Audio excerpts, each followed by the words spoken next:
Since the last time you all saw me, we have lost what would seem to be a disproportionately large number of famous and beloved artists and performers.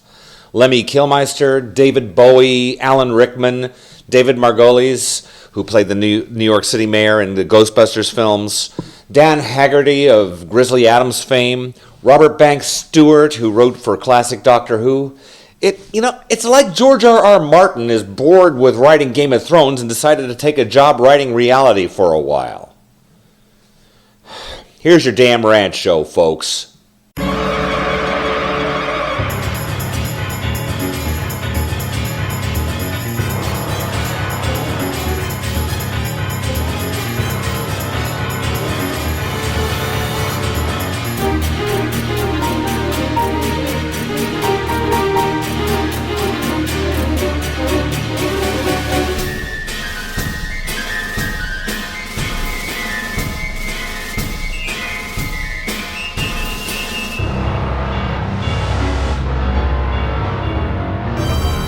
Greetings, I am E. Adam Thomas, amazingly still alive, and welcome to That Damn Ranch Show.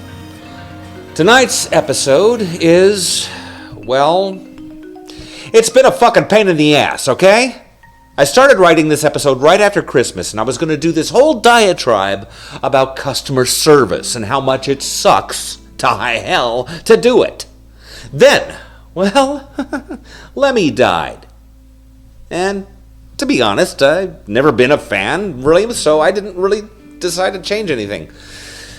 Then David Bowie passed away, and even though I'm not the hugest fan of Bowie, he is one of my favorite musicians, and he's been a really important figure in pop culture. So I sidelined the CSR rant and decided to write a tribute episode for Bowie. Then within 24 hours, people started posting about him being a child molester, so I was getting ready to start researching that shit, and then Alan Rickman passed away.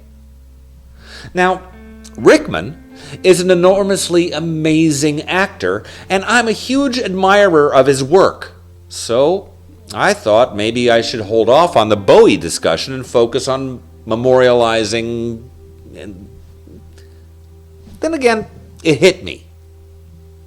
Why the fuck are we pouring all of this sorrow and angst over a bunch of wealthy fuckers we've never even met? I mean, think about it. First off, these were all successful, wealthy people who lived long and productive lives, had a lot more fun working than I usually have on vacation, and have spent the better part of their lives showered with admiration and hero worship. Then, half the time, when you meet one of your celebrity heroes, they treat you like an annoying house cat that just pissed all over their laundry. Harrison Ford once flipped off a fan in traffic just for recognizing him. Donald Trump threw a 7-year-old out of his buffet at a casino for sitting on a fucking wall. Pop stars trying to fuck their underage fans, sitcom stars acting like they own an entire men's store for an entire day, boy banders groping their celebrity girlfriends on camera and then fucking the craft services girl after the concert, giving her an unwanted baby and a case of the sif. And then, you know what? Some sci-fi actors, some sci-fi celebs are the worst. There are some folks that think that wearing a rank insignia on your spaceship uniform for 2 seasons on a sci-fi channel spin-off puts them on the same playing field with the men who came back from Vietnam or Afghanistan missing a goddamn leg. There are notorious stories of everyone from Charles Chaplin to Leonard Nimoy telling people who have nothing more than pure love and admiration for them to go fuck themselves up the ass with a prickly pear of cactus until their eyeballs explode like microwaved hamsters. I may exaggerate a bit, but with all that, why the hell do we do any more than just shake our heads gently, mutter, what a shame, under our collective breath, and then get the fuck on with our collective lives? Why? Because, fuckstick, at a certain level, we are still a connective, passionate people who want to feel like there is something more to life, love, death, and madness than just barely enough to making just barely enough money to pay the rent and not dying in a cave being eaten by a hyena. That And not all celebrities are fucking shitheads. A lot of them, granted, but case in point, 1984. A Star Trek convention in Denver.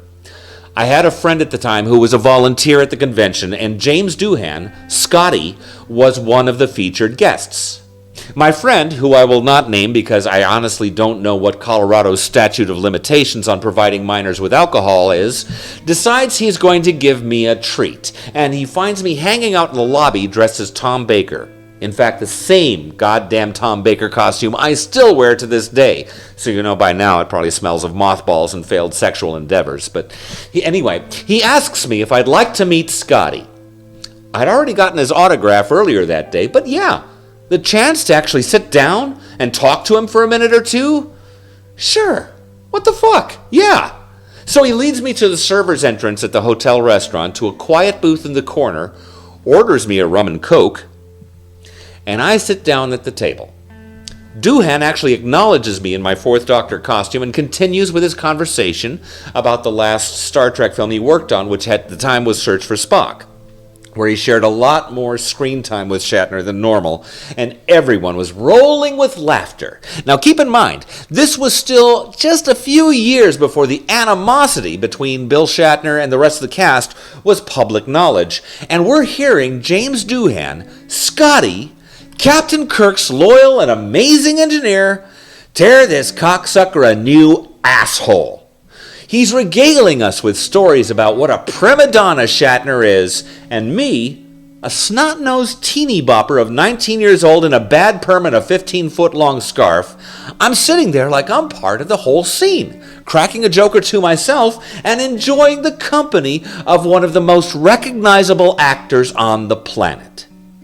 I was only there for maybe half an hour or so before my fear of being arrested for imbibing underage forced me to sheepishly bow out of the rest of the evening.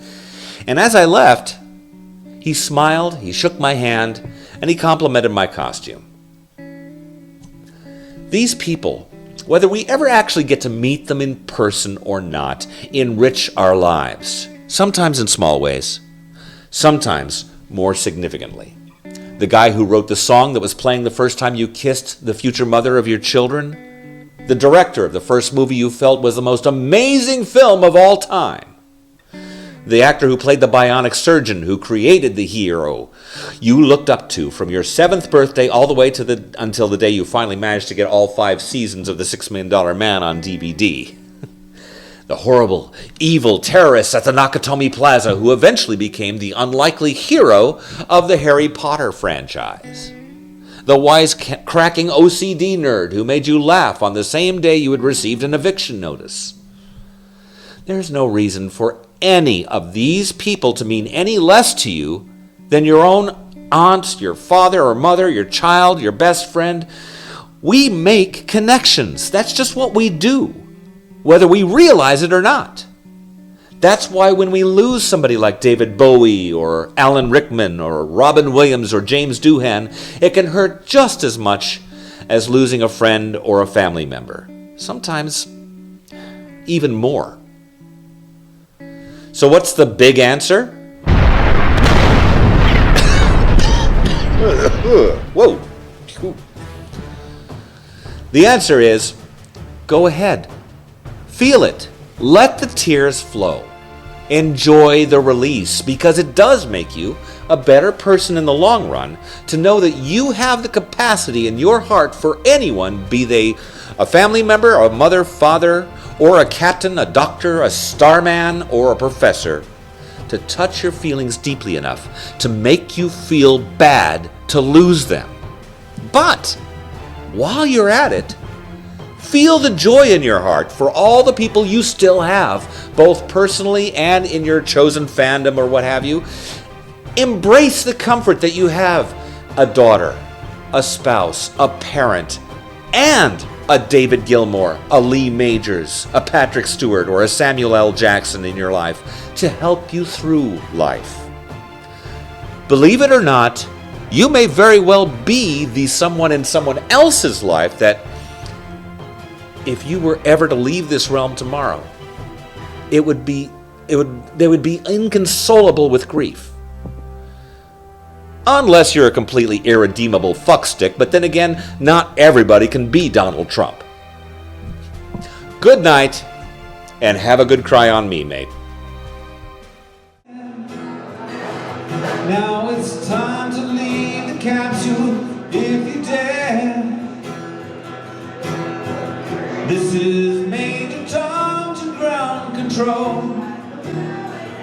I'm stepping through the door, and I'm floating in the most peculiar way. And the stars look very different today. For here am I sitting in a tin can, far above the world. Planet Earth is blue and there's nothing I can do.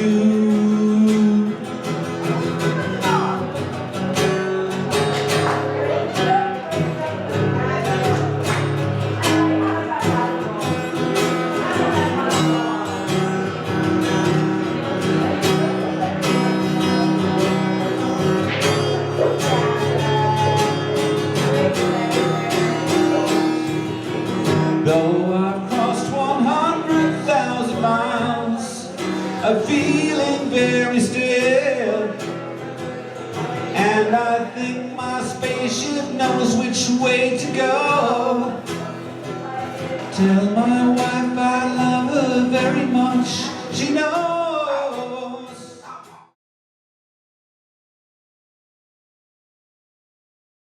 Don't forget to like, share, and comment on this video either through Facebook, through YouTube, or email me at boritom@gmail.com.